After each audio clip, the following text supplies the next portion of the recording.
The December morning air was crisp and filled with the gentle sound of church bells ringing across London. Princess Kate stood before her bedroom mirror, carefully adjusting the deep emerald coat that had become one of her signature pieces during the winter months.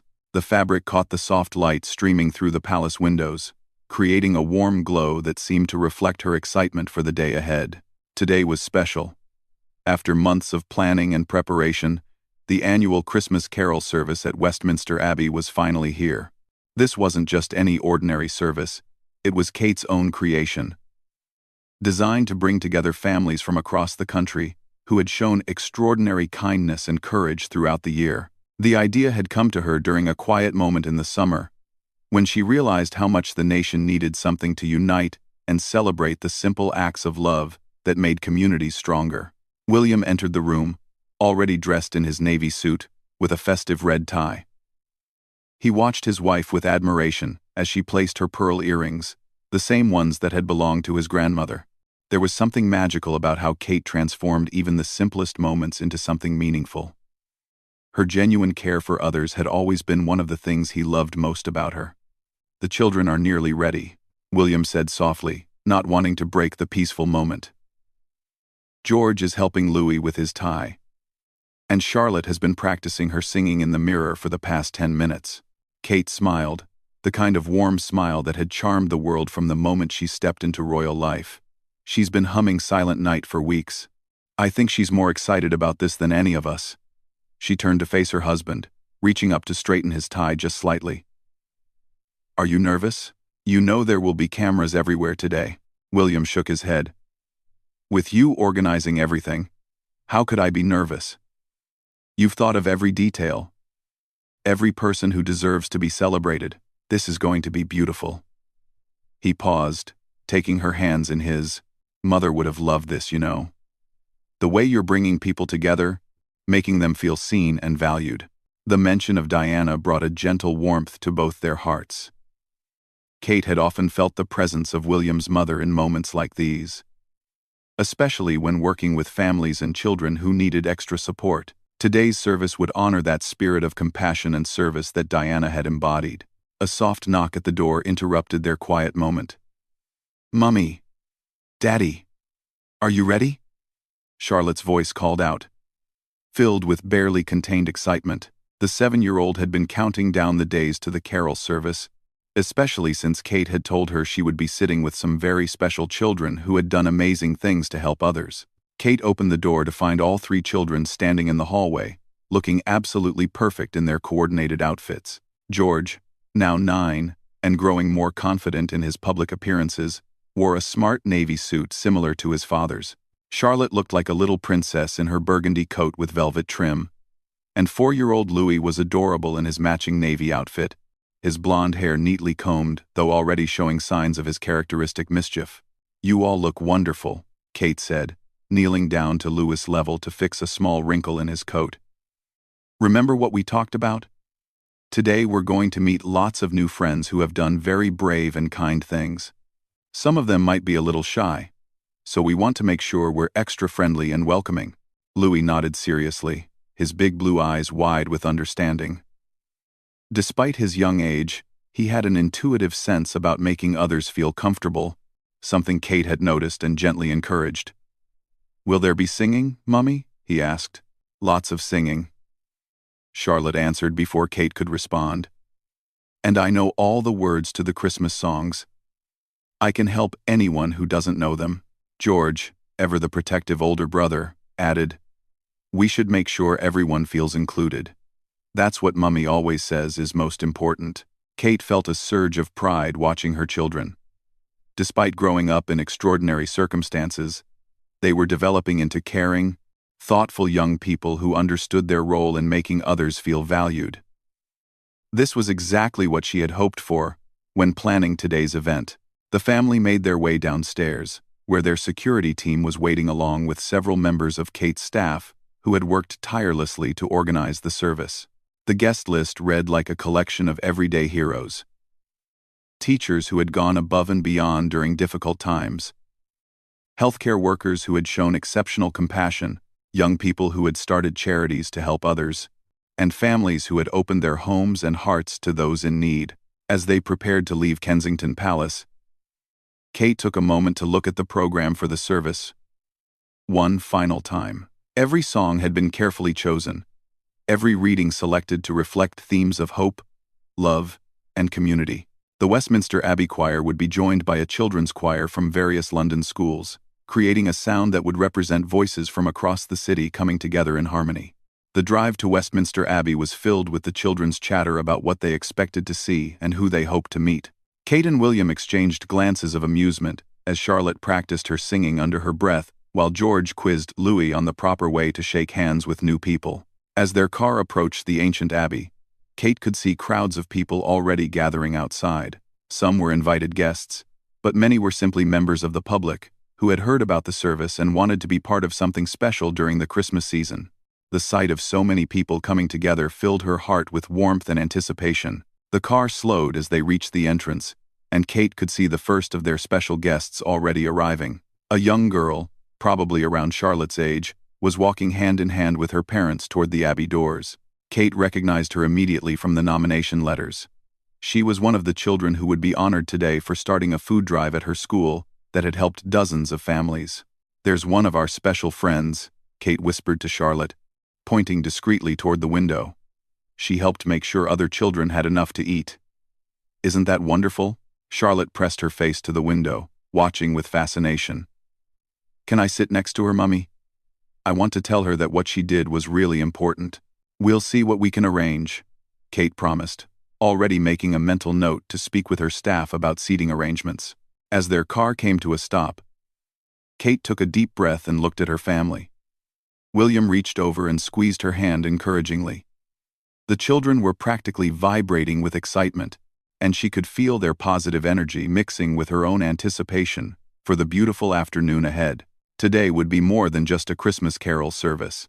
It would be a celebration of the very best of humanity.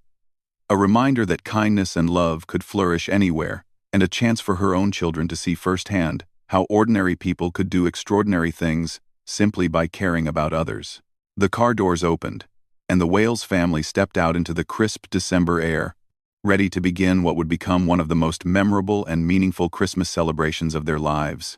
The ancient stone steps of Westminster Abbey felt solid beneath their feet as the Wales family made their way toward the magnificent entrance. Kate paused for a moment, taking in the sight of the Gothic architecture that had witnessed so many historic moments over the centuries.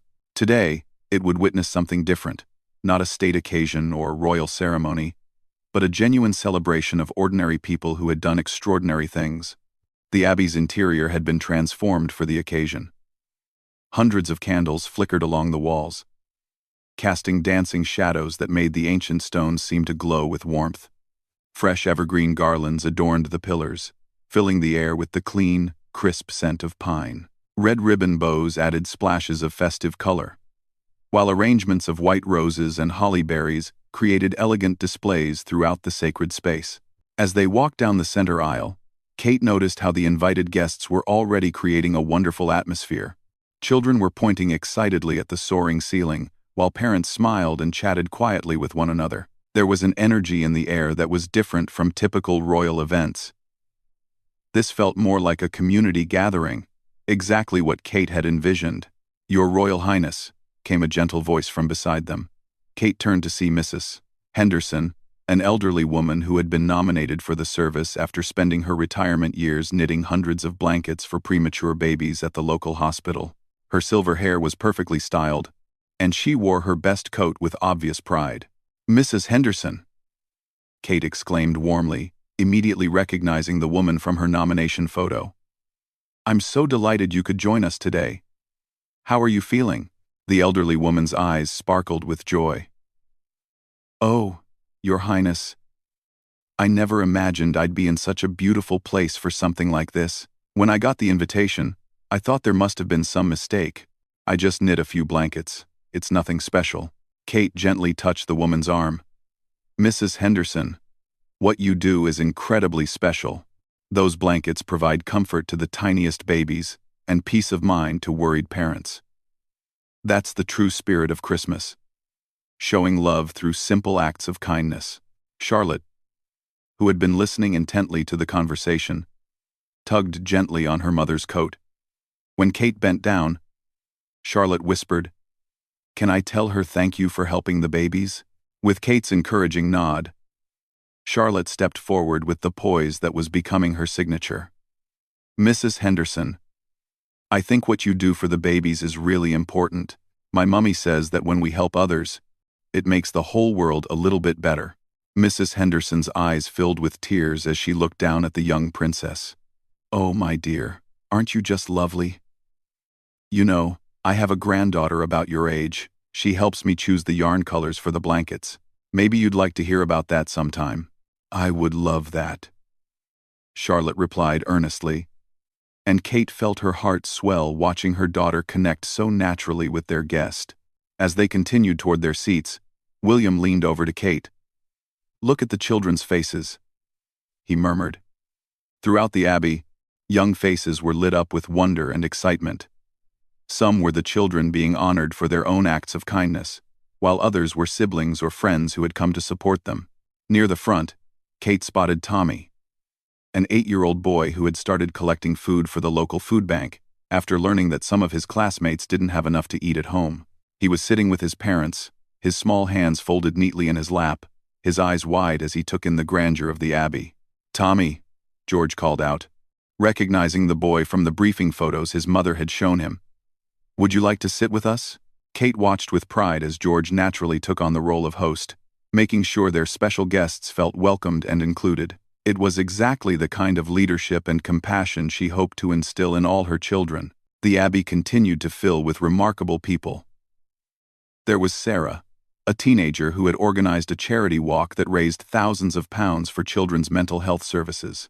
Her younger brother had struggled with anxiety, and watching him fight to overcome his challenges had inspired her to help other young people facing similar battles.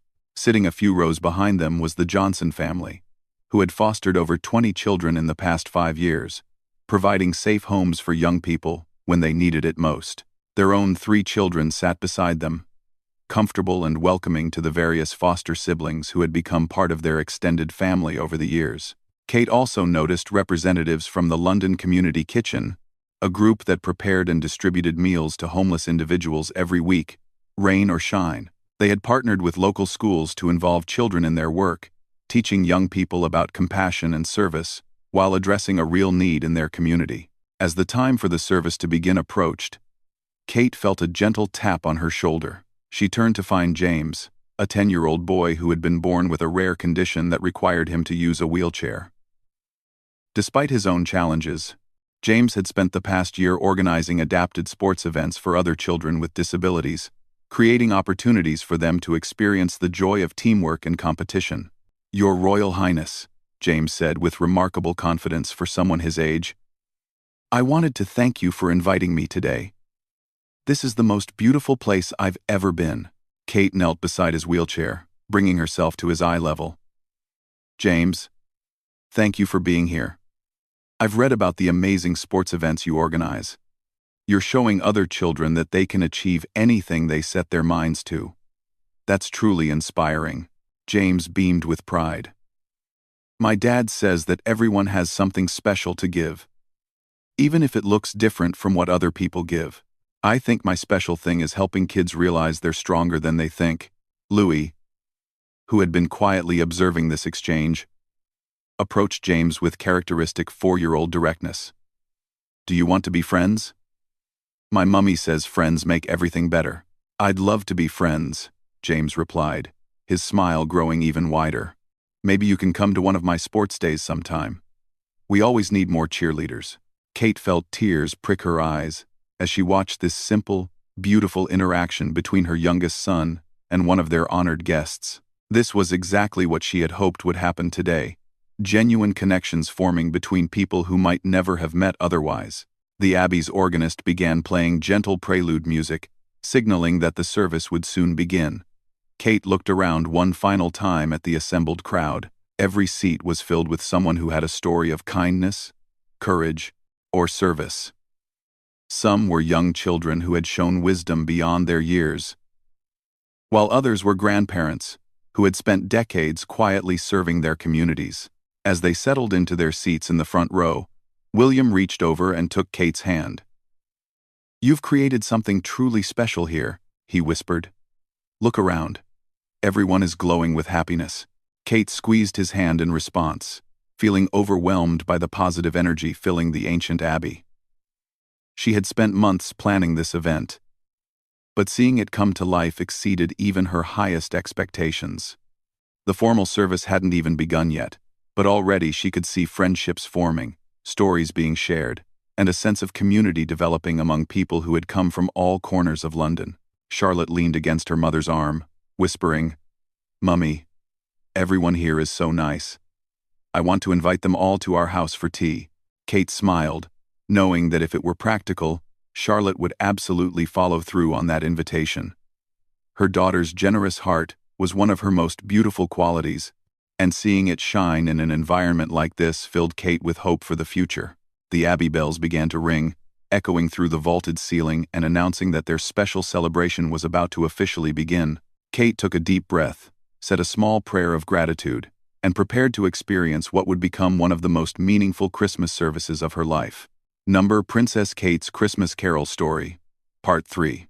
The Westminster Abbey Choir filed into their places with practiced precision, their red robes creating a river of color against the ancient stone backdrop. Kate felt her heart quicken with anticipation as the opening notes of "Once in Royal David's City" began to echo through the magnificent space. The sound was pure magic, voices blending together in perfect harmony, filling every corner of the abbey with music that seemed to lift everyone's spirits simultaneously. Charlotte gripped her mother's hand tightly, her eyes shining with wonder as the young soloist's voice soared above the choir. The little girl had heard this carol many times before, but never in such a spectacular setting, surrounded by hundreds of people who had gathered to celebrate the very best of human nature. As the music swelled, Kate noticed tears streaming down the cheeks of many guests. Mrs. Henderson sat with her hands clasped over her heart, clearly overwhelmed by the beauty of the moment. Tommy, the young food bank organizer, leaned forward in his seat, completely captivated by the choir's performance. When the opening carol concluded, the Archbishop of Canterbury stepped forward to welcome everyone. His warm smile encompassed the entire congregation as he spoke about the true meaning of Christmas. Not just the celebration of a birth over 2,000 years ago, but the ongoing opportunity to show love, kindness, and compassion to others every single day. "Today we gather not just to sing beautiful music," he said, his voice carrying clearly throughout the abbey, "but to celebrate the beautiful people among us who have chosen to make their communities brighter through acts of service and love. In each person being honored today, we see the Christmas spirit alive and active in our modern world." Kate felt a surge of pride and gratitude. This was exactly the message she had hoped would resonate throughout the service, that Christmas wasn't just about receiving gifts or attending parties, but about recognizing and celebrating the gift that each person could give to others through their actions and kindness. The next part of the service featured readings from some of the honored guests themselves. Sarah, the teenager who had organized the charity walk for mental health, approached the lectern with nervous excitement. Her hands trembled slightly as she unfolded her prepared remarks, but her voice was strong and clear as she began to speak. "When my little brother started having panic attacks at age 7, she read, "our whole family felt helpless.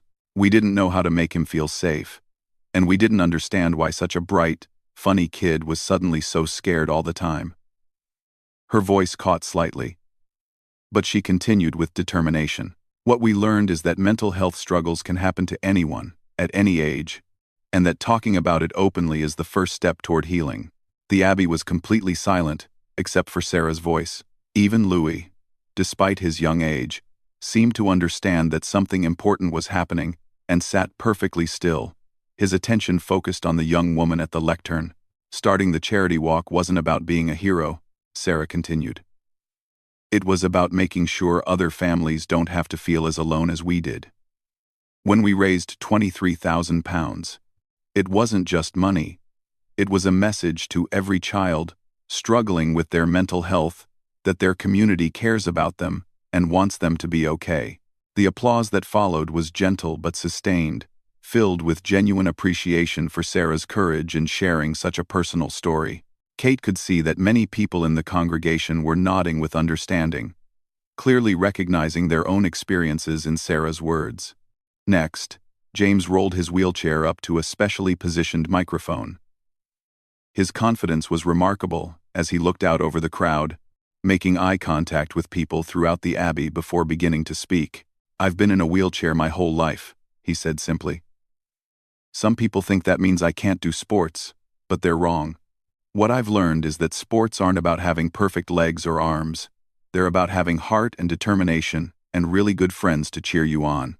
George sat up straighter in his seat, completely engaged with James's message. Kate could see her eldest son processing the idea that strength and ability came in many different forms. "When I started organizing adapted sports days," James continued, "I thought I was just creating fun events for kids like me. But what really happened was that we created a place where every kid, no matter how they move or communicate, could feel like a champion. And you know what? The kids without disabilities learned just as much as the kids with them. They learned that being different doesn't mean being less than." The applause for James was thunderous, with many people standing to show their appreciation. Kate noticed that several of the other honored children had tears in their eyes, moved by James's wisdom and positivity. The choir returned with "Silent Night," but this time they were joined by the children's choir from the local schools. Young voices blended with the professional singers, creating a sound that was both polished and authentically joyful. Charlotte couldn't contain herself any longer and began singing along softly, her clear voice harmonizing naturally with the others. During the carol, Kate observed the faces around her. William was watching their children with obvious pride and love. George was singing along with growing confidence, while Louis swayed gently to the music, his small face peaceful and happy. But it was the faces of their guests that moved Kate most deeply. Mrs. Henderson was singing with her eyes closed, clearly transported by memories of Christmases past and the joy of being part of something so beautiful in the present. The Johnson family, the foster parents, had their arms around several children, creating a picture of love that transcended traditional family boundaries. Tommy's parents looked overwhelmed with pride as they watched their young son sitting confidently among such distinguished company. His simple act of caring about hungry classmates had led him to this moment, surrounded by other people who had chosen kindness over indifference. As the carol concluded, Kate reflected on how perfectly the music captured the spirit of what they were celebrating. Each voice in the choir was unique, just as each person being honored today was unique. But when they came together, they created something more beautiful than any of them could achieve alone. The service continued with more readings and carols, each element carefully chosen to highlight different aspects of service and compassion. There was "O Holy Night," sung by a soloist whose voice seemed to touch the very stones of the Abbey walls. During "Joy to the World," the entire congregation joined in, creating a sound that was both reverent and celebratory. Between the musical selections, more honored guests shared their stories. An elderly man spoke about delivering meals to housebound neighbors every week for 15 years. A group of teenagers read about their environmental cleanup project that had transformed a local park from a dumping ground into a beautiful community space. Each story was different, but they all shared common themes of seeing a need and choosing to act, of putting the welfare of others alongside their own concerns, of believing that one person really could make a difference in the lives of others. As Kate listened to story after story of ordinary people doing extraordinary things, she felt deeply moved by the reminder that heroism existed everywhere, in schools and neighborhoods, in hospitals and community centers. Wherever people chose to respond to others' needs with generosity and love, the children beside her were absorbing these lessons too. She could see George taking mental notes, his expression serious and thoughtful. Charlotte kept whispering to her about how brave and kind everyone was, while Louis, though young, seemed to understand that they were witnessing something special and important. The formal portion of the service was building toward its conclusion, but Kate knew that the real celebration would continue afterward, when everyone could mingle, share stories, and build the connections that would extend far beyond this single beautiful afternoon in Westminster Abbey. Number Princess Kate's Christmas Carol Story, Part 4. As the final notes of "Angels We Have Heard on High" faded into the vaulted ceiling of Westminster Abbey, Kate felt a profound sense of completion wash over her. The formal service had been everything she had hoped for, and more. A perfect blend of beautiful music, inspiring stories, and genuine human connection. But she knew that the most meaningful part of the day was just beginning. The Archbishop concluded the service with a blessing that seemed to encompass not just those gathered in the abbey, but everyone they would return to serve in their communities. As people began to stand and stretch, the atmosphere shifted from reverent attention to excited anticipation. The reception in the abbey's chapter house would give everyone the opportunity to meet, share stories, and build the friendships that Kate hoped would last long beyond this December afternoon. "Mummy," Charlotte whispered urgently, tugging on Kate's coat sleeve, "can we go talk to everyone now? I have so many questions to ask them." Kate smiled at her daughter's enthusiasm. "Of course, darling. That's exactly what we're going to do. Remember, these are our new friends, and friends are interested in learning about each other." The family made their way toward the chapter house, where Kate's staff had created a warm, welcoming space for the reception. Tables were laden with traditional Christmas treats, mince pies, Christmas cake, gingerbread biscuits decorated by local children, and steaming cups of hot chocolate that sent delicious aromas throughout the room. Garlands of evergreen and holly decorated the medieval stone walls, while hundreds of fairy lights created a magical, intimate atmosphere, despite the grandeur of the setting. As soon as they entered the reception area, the Wales children scattered in different directions, each drawn to different groups of people. Kate watched with amusement and pride as her family naturally integrated with their guests, showing none of the formality that might be expected at a royal event. George immediately gravitated toward Tommy, the young boy who had organized food collection for his local food bank. The two boys were deep in conversation within minutes, with George asking detailed questions about how Tommy had convinced his school to support the project and how they had organized the collections. "My mum always says that if you see someone who needs help, you should try to help them," Tommy was explaining earnestly. "When I found out that some kids in my class didn't have enough food at home, I couldn't stop thinking about it. I kept imagining being hungry and not being able to concentrate on my schoolwork." George nodded seriously. "That must have been really hard to learn about. But you did something about it instead of just feeling sad. That's really brave." Kate felt her heart swell listening to her 9-year-old son engage so thoughtfully with their young guest. George was naturally developing the empathy and sense of responsibility that would serve him well throughout his life. Meanwhile, Charlotte had immediately sought out Mrs. Henderson, the elderly woman who knitted blankets for premature babies. The 7-year-old was completely fascinated by the knitting process and was already making plans for future visits. "Do you think you could teach me how to knit?" Charlotte asked eagerly. "I would love to make something helpful for babies too. My great-grandmother used to knit, and Mummy says I have good fingers for detailed work." Mrs. Henderson's face lit up with delight. "Oh, my dear. I would absolutely love to teach you. Knitting is one of those wonderful activities where you create something beautiful while also doing something kind, and I think babies would especially love blankets made by a princess." "I don't want them to love the blankets because I'm a princess," Charlotte replied, with surprising wisdom for her age. "I want them to love them because they're warm and soft and made with care. That's what really matters, isn't it?" Mrs. Henderson looked at Kate with amazement. "Your daughter is quite remarkable. Your Royal Highness, she understands something that many adults never learn. That the value of a gift comes from the love behind it, not the status of the giver." Kate felt tears prick her eyes. Moments like these reminded her why she had wanted to organize this event in the first place. It wasn't just about honoring good work that had already been done, but about inspiring future acts of kindness and service. Louis, despite being the youngest, had found his own special connection with James, the boy who organized adaptive sports events. The 4-year-old was completely fascinated by James's wheelchair and was asking questions with the innocent directness that only small children possessed. "Does your chair go really fast?" Louis asked, his eyes wide with curiosity. "Can you do tricks with it? It looks like it could be really fun to zoom around." James laughed delightedly at Louis's questions. "It can go pretty fast, and yes, I can do some tricks. Want to see?" With that, he demonstrated a quick wheelie that made Louis clap his hands with excitement. "That's amazing," Louis exclaimed. You're like a superhero with special wheels instead of special powers. You know what? James replied thoughtfully. I think you're right. My wheels are kind of like superpowers. They help me get places and do things, and they make me special in my own way. William, who had been watching this exchange, approached the boys with a warm smile. James, I've been reading about your sports events. They sound incredible.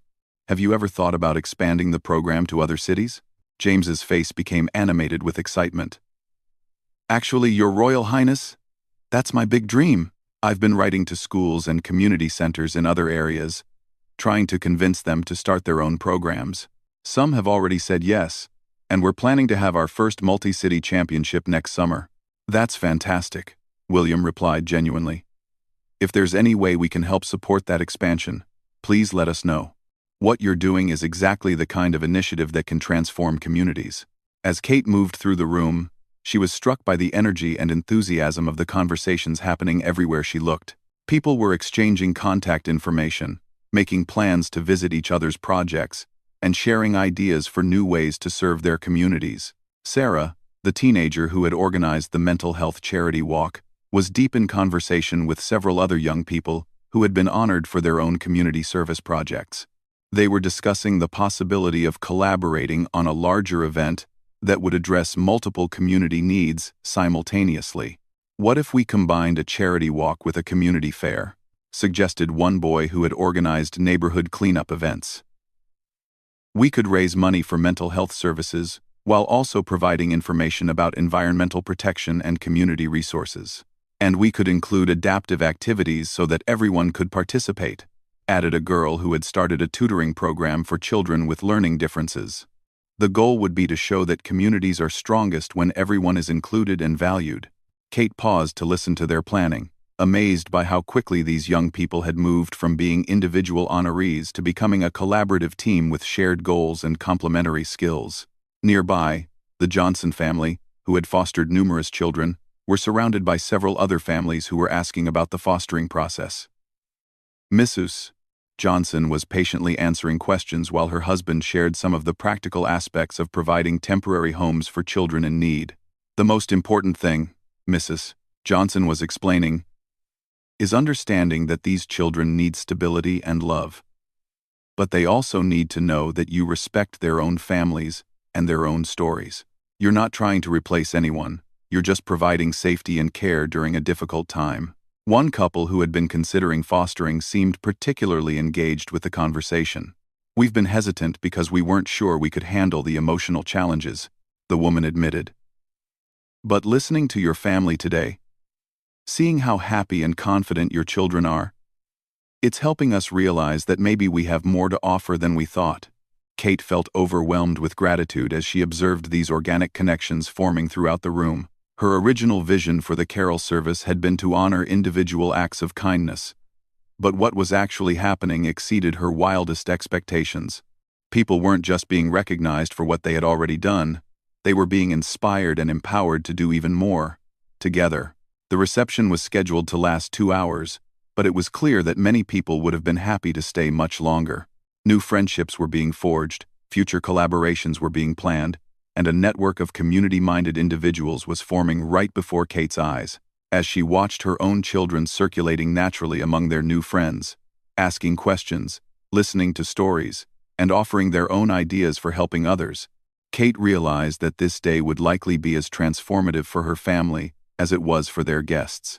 The lessons about service, compassion, and the power of individual action were being absorbed not through lectures or formal instruction, but through genuine relationships and shared experiences. Princess Kate's Christmas Carol Story, Part 5. As the afternoon drew toward its close, Kate found herself standing in a quiet corner of the chapter house, watching the final conversations and exchanges happening around her. The formal reception was winding down, but nobody seemed eager to leave. Small groups clustered around the room, still deep in animated discussions about future projects and ongoing collaborations. The sight filled her with profound satisfaction and hope. What had begun as a single afternoon of recognition had clearly evolved into something much more significant. The foundation of a community network that would continue to grow and create positive change long after today's people. Celebration ended. "Mummy," Charlotte appeared at her side, slightly breathless from excitement and carrying a small piece of paper covered in careful handwriting. "Mrs. Henderson gave me her phone number. And she's going to teach me how to knit. She says we can make blankets together for the babies, and maybe we can even start a knitting club for other children who want to help." Kate knelt down to Charlotte's level, taking the precious piece of paper. "That sounds absolutely wonderful, darling. Mrs. Henderson is very special, isn't she? And I think you two are going to create some beautiful things together." Charlotte nodded eagerly. "She told me that knitting is like friendship. You start with individual pieces, but when you put them together carefully, they become something strong and beautiful that can keep people warm." She paused, considering this wisdom. "I think that's what happened here today, don't you think? We all came as individual people, but now we're like a big warm blanket of friends." Kate felt tears well up in her eyes at her daughter's perceptive observation. "Charlotte, that's one of the most beautiful things I've ever heard. You're absolutely right. We did create something like a warm blanket of friendship today."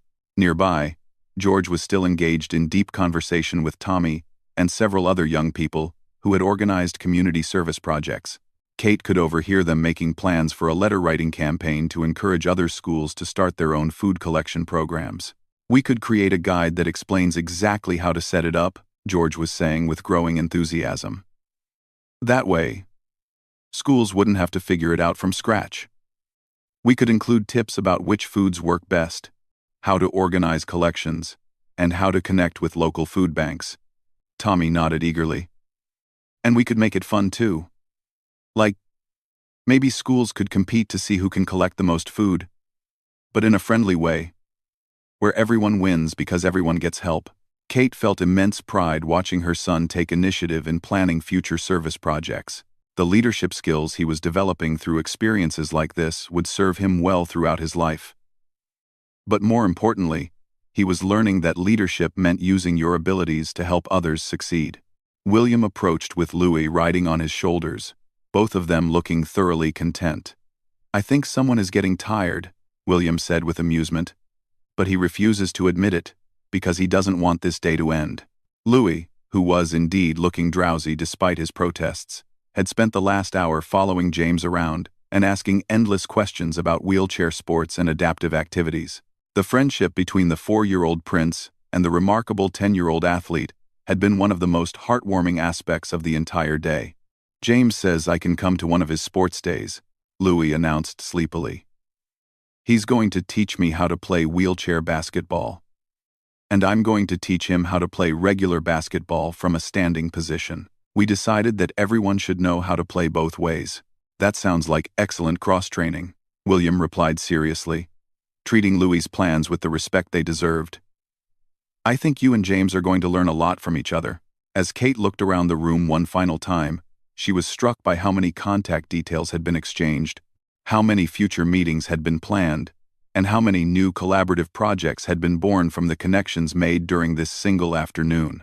Mrs. Henderson was already planning weekly knitting sessions with Charlotte and several other children who had expressed interest. Sarah, the mental health advocate, had connected with 3 other teenagers to plan a larger awareness event for the spring. The Johnson family had inspired 2 other families to begin the fostering process and had offered to mentor them through the initial steps. James had not only made a new friend in Louis but had also connected with several adults who were interested in helping expand his adaptive sports program to other communities. Tommy had gained a network of supporters for his food collection work and had already received invitations to speak at 3 other schools about starting similar programs. But perhaps most importantly, every single person in the room, both the honored guests and the Wales family members, had experienced something that would change how they approached their daily lives going forward. They had seen firsthand that kindness was contagious, that individual actions could inspire others to act, and that communities were strongest when everyone contributed their unique gifts and abilities. As people finally began to gather their coats and prepare to leave, Kate found herself surrounded by grateful guests who wanted to thank her for creating such a meaningful experience. "Your Royal Highness," said Mrs. Henderson, her voice thick with emotion, "this has been the most wonderful day of my life. Not just because of the beautiful Abbey or the lovely music, but because I got to meet so many other people who understand that the smallest acts of love can make the biggest difference. James rolled up to join the conversation, his face glowing with happiness. I never imagined I would make so many new friends in one day, or find so many people who want to help make sports accessible to everyone. Today showed me that my dreams of expanding the program aren't just possible, they're definitely going to happen. Sarah nodded in agreement. This event didn't just recognize what we've done in the past. It gave us the inspiration and connections we need to do so much more in the future. I feel like I'm leaving here with a whole team of people who care about the same things I care about. Kate felt overwhelmed by the gratitude being expressed, but also deeply humbled by it. You are all the ones who deserve thanks, she replied sincerely. You're the people who saw needs in your communities and chose to act. You're the ones who prove every day that ordinary people can do extraordinary things. All we did today was create a space for you to meet each other and realize that you're not alone in your desire to make the world better. As the last guests departed, exchanging final hugs and promises to stay in touch, Kate stood with her family in the now quiet chapter house. The space seemed to retain an echo of the joy and enthusiasm that had filled it for the past several hours. That was the best Christmas carol service ever, Charlotte declared, leaning against her mother's side. Can we do it again next year? And can we invite even more people? I think that's a wonderful idea, Kate replied, already imagining how the event might grow and evolve in future years. But you know what? I think the most important part is that we don't wait until next Christmas to continue the work these amazing people are doing. We can find ways to support and encourage community service all year long. George nodded thoughtfully. Maybe we could visit some of their projects throughout the year. I'd love to help with Tommy's food collections and see how James's sports events work. And I want to learn how to knit really well so I can make lots of blankets with Mrs. Henderson, Charlotte added. She says the babies need blankets all year, not just at Christmas. Louis, now fully awake again despite his earlier drowsiness, bounced excitedly. Can we have James teach us wheelchair sports? I want to learn how to do tricks like he showed me. William smiled at his children's enthusiasm. I think we can arrange all of those things. The best part about today is that it's not ending, it's really just beginning. We've made new friends and found new ways to help our community, and that's going to continue throughout the year. As they prepared to leave Westminster Abbey, Kate took one last look at the magnificent space that had hosted their celebration. The ancient stones had witnessed coronations, royal weddings, state funerals, and countless other historic events over the centuries. Today, they had witnessed something different but equally significant. The birth of a community of people committed to serving others with joy, creativity, and determination. The drive home was filled with excited chatter as the children recounted their favorite moments from the day, made plans for future activities with their new friends, and asked thoughtful questions about the different types of community service they had learned about. Kate listened to their conversations with deep contentment, knowing that this Christmas carol service had accomplished everything she had hoped for, and more. It had honored people who deserved recognition, created connections that would lead to future collaborations, inspired new acts of service, and most importantly, had shown her own children that the greatest joy in life came from using their gifts and privileges to help others flourish. As Kensington Palace came into view, Kate realized that while their magical afternoon at Westminster Abbey was ending, the real celebration was just beginning. The seeds of kindness and service that had been planted today would continue to grow throughout the year and beyond, creating a harvest of positive change that would touch countless lives in ways both seen and unseen. The true spirit of Christmas. The spirit of love, generosity, and hope would live on in every project these remarkable people continued to pursue, in every new friendship that had been formed, and in every act of kindness that had been inspired by witnessing what was possible when ordinary people chose to do extraordinary things for others.